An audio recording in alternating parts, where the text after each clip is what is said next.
Hello, in this video I will show you how to use the bank reconciliation template that I sell on Etsy and also on my website. So if you're interested in this template, please check out the description. I will put the link there so you could purchase it if you like. So the purpose of this template is for user to reconcile their bank statement information to their book balance. So this template serves as like a book balance, kind of like tracker or ledger. So let me show you the 4 tabs that are available if you purchase this template. So the first tab that you have is where you set up your bank account. So you can set up a maximum of 20 bank accounts. So you can set up your bank name, routing number, bank account. And then after that, you can go to the bank ledger and log all of your beginning balance, opening balance, inflows and outflows to any of those bank account. And then you have a bank recon dashboard. So in here, you can pick from the drop-down menu which year, which month, and which account you want to look at, and it'll tell you the opening balance, deposit, withdrawal, ending balance, and also give you like the monthly bank monitoring balance, as well as all the bank account balance, and then visual data for that particular bank account that you pick over here from the drop-down menu if you wish. And then lastly, I threw in a bonus tab here so you can do a manual reconciliation of your bank statement, and also with the ledger information if you like. So first, let me show you how to use this. We'll do a few examples, and then after that, I'll show you another copy where I fill out all the information so you can see how everything looks, okay, when it's all filled out. All right, so first step when you get this template is fill out all your bank account information. So you can fill up to a maximum of 20. So we'll just set up 2, okay? So just do bank 1, bank 2, and then routing number. You can set up as much numbers here as you like, but I will just do a few here. So I'll do 111 and then 222, okay, just as an example. And then the bank ledger here. So this is where we track all of our inflows and outflows and opening balance and beginning balance for each of the bank accounts. So here, let's say, for example, 1/31/2025, we have an opening balance. So if you have an opening balance, you need to check here on Google Sheet in column E as yes. So if you use this in Excel, you must type in yes in this column, okay? Description here, you can say opening balance. And then here is just, I'll just put beginning balance, okay? You can put any description or category name you like. And because this is opening balance, I don't have a payee or a payer. So I deposit this beginning balance into bank number 111. And then as you can see, right? So once you choose the bank account, it'll tell you the bank number automatically. So as you can see, here, since I pick 11, it'll show me as bank 1, right? So we set up bank 1 for this account number. So that's why it popped up there. So for example, you pick 22, it shows you bank account 2. Okay, this is an example. So let's say we put in this opening balance in account 111. So this is the opening balance. So it goes into the inflow category. So meaning money coming into the bank, right? So let's say I deposited 20,000. Okay, into this bank, one more zero, bank account there.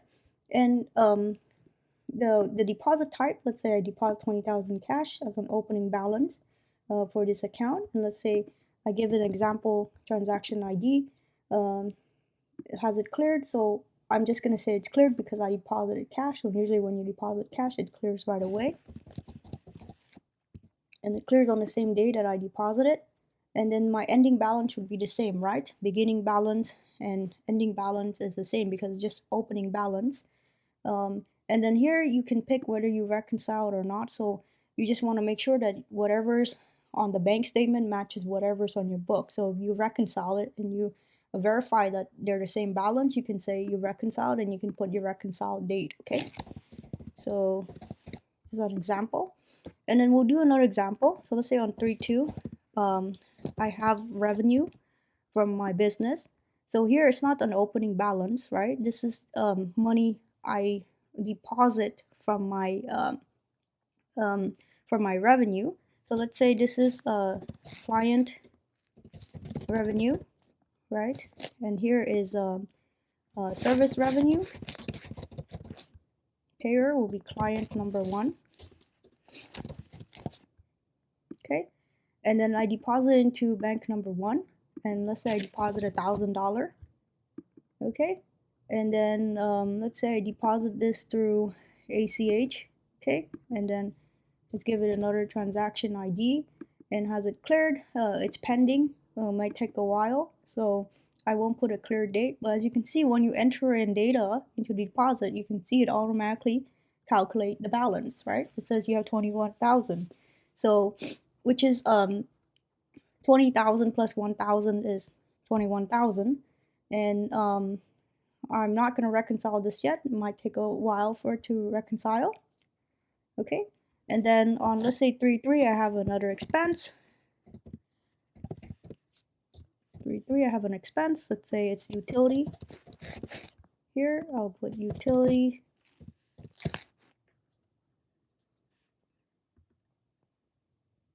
Utility expense. Here, so like pay this to the city, and then I'll pay it out this account, and then the expense, you can say I paid $500. So you don't need to put this as negative. If you put it in the column L, it automatically subtract the information. And then I paid it through a check, and then so right here, and it hasn't cleared yet because check takes a while. Okay, so as soon as it's cleared, you can put the date it's cleared, and then whether you reconciled it or not, and then you can put the reconciliation date, and of course you can add any notes you want. Okay, so as you can see, it automatically calculates the information cumulatively, right? So you have $20,000 opening balance plus $1,000 that you deposited in from your revenue from your business, and then you have to pay $500 in business expense or utility expense, right? So it's $500. So total for the bank, this bank 1, here it's going to be $20,500. The cumulative total so far is $20,500. So let's say we deposited another opening balance for the second account, right? So second account, I'm going to put an opening balance there, right? So this opening balance, I need to check market, and I would say opening balance. Okay, so this one will be beginning balance. Okay, and then I don't have a payee or payer because beginning balance, and I can pick 2, bank number 2, and then my opening balance, I'm just gonna put $5,000. Okay, and I deposit cash again, and then I'll just put a transaction number just as a reference. This should be different. Okay, transaction number and deposit type, it's cleared because I deposit cash. When usually cash is cleared right away, so this will be on 3.4 that it's cleared. All right, and then if you reconcile it, then you can say you reconcile it or you have not reconciled it. So this column here is more for informational purpose. It lets you know whether you reconcile it or not. You confirm the balance with your books. Okay. So as you can see here, the cumulative here, the balance on column Q, it's just cumulative balance. So it's just adding all of your inflow, all of your deposit minus all of your expenses, right? So it's not segregating between accounts. So this is where the next tab, it's very helpful. So you go to bank recon dashboard. Here you can pick which account you want to look at. So for example, we set up 2 accounts. So they're on this drop down, you have 2 bank account that you can choose from, right? And also I just want to set a reminder that you can pick the year and the month. And here you can pick, you know, you want, if you want to look at 2026, if you put in any data for 2026, then you can see the data for 2026. But since we only input data for 2025 and we input data for March, so I'm just going to choose March. And then the bank account, I'm going to choose bank 1. So as you can see here, if I choose bank 1, it tells me I have an opening balance of 20,000. So I deposited 20,000 into this bank account, right, as an opening balance, as a beginning balance. And I deposit another $1,000 from my business as revenue, right? And then I have like a $500 utility expense. So my ending balance for this account only is $20,500, assuming everything's cleared. So here it also gives you data as well. So clear deposits 20,000 because we deposit the opening balance as cash, so it's cleared. And then pending deposits 1,000 because we deposit this as revenue. And then so what did we deposit it as? We deposit ACH, and we have here is pending. So you can see here it's saying, okay, you have one pending $1,000. And then cleared withdrawals. So let's see, withdrawals, it's also pending, right? So this $500, it's still pending status, so it's not cleared yet. So that's why you have no cleared withdrawals, but you do have a $500 withdrawal that will be cleared. So that's why you have 500 here. And then pending withdrawals is 500 as well. So you can see here, right? So let's put it here.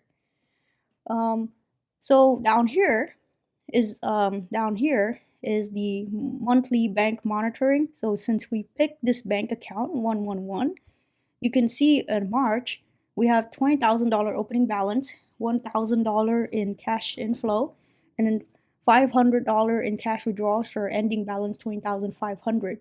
So this box here just shows the balance for the bank account that you picked up here. Okay, so notice for like January to December, only March is showing because we only enter data for March over here for this account, right? So you can see here, we only enter data for March for this bank account 111. So that's why here it only shows you, okay, you only have data for March, right? But this box down here, it's annual all bank monitoring. So it's showing you all the bank account here, plus all the beginning and the opening balance, the deposit, and then the withdrawal for those bank account that you have listed in the bank ledger here. So as you recall, we have bank 1 and bank 2 that we input data for. And as you can see, for bank 1, we have total opening and deposits 21,000, and then our withdrawals 500, and then our ending balance 20,500. So this 20,500 matches the ending balance up here, right? Because we picked this 111 here, you can see it matches 20,500, and also matches up here. So if you pick bank 2, you can see the data that we input only the beginning balance, right? So we have opening balance 5,000, we don't have any deposit or withdrawal, and then we have ending balance 5,000.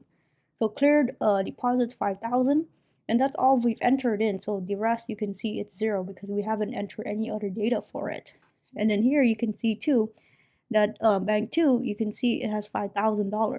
And as soon as you change the whatever you pick up here for your bank account, you can see that this is also changed to just that for that particular bank account that you picked, right? So here it shows you in March you only enter in 5,000 for opening balance, and then we don't have any deposit or withdrawal, and their ending balance 5,000. So that's basically the flow of this template and how it works. So this dashboard here and this ledger goes hand in hand with each other to help you reconcile your bank statement, okay, to your books. And then here you have some visual data of your monthly bank status here. So you can see this is just visual data of this box, and this here is just visual data of this box. So that's basically how this template works. And then you can work on this if you like. This is just a bonus. All right, and here let me show you how it really looks like when everything is filled out. You have everything filled out for the year. So here on the bank list, I filled out an example. So I put in all the bank name, routing number, account number, and you can again have a maximum of 20. And here I put in all the data for the bank account that I'm working with. And you can see here you can put data from July all the way, I think, up to December. And here I have my dashboard, so I can pick any month I want to look at, right? And any what do you call this? Any bank account that I look at, right? Right here, I think is this one. So this one here, as you can see, when I pick some information here, sometimes it disappears because I don't have data. If I don't have data, there's no information, so it disappears. But if I have data, so if I pick January because it has data for January, then it'll pop up, right? So, and then once you input in all your data, and then you can pick any month or account that you want, right? As long as you have data, it should populate here. So when I was doing this example, as you can see, I put a lot of data for this account, 3102, right? And then the rest, I just put a little bit. So that's why when I pick 3102, a lot of that data pop up, right? But if I pick just like another one, not a lot of data pop up because I only probably put in data for 1 month or 1 day, okay? So I hope this example I showed here is helpful for this bank reconciliation dashboard. And again, I'm showing this in Google Sheet, and this is available in Google Sheet and Excel. If you purchase this, it will come with Google Sheet and Excel. In Excel, the only difference is that when you have a opening balance, instead of checking a check mark, you just need to type in yes, okay? Anything that's not opening balance, you don't need a check mark, and you don't need to put yes in the Excel file, okay? But Excel and Google Sheet should work in the same way. So I hope this helps. So thank you so much for watching. And if you're interested, please check out the description. You'll have a link to purchase this item. Thank you.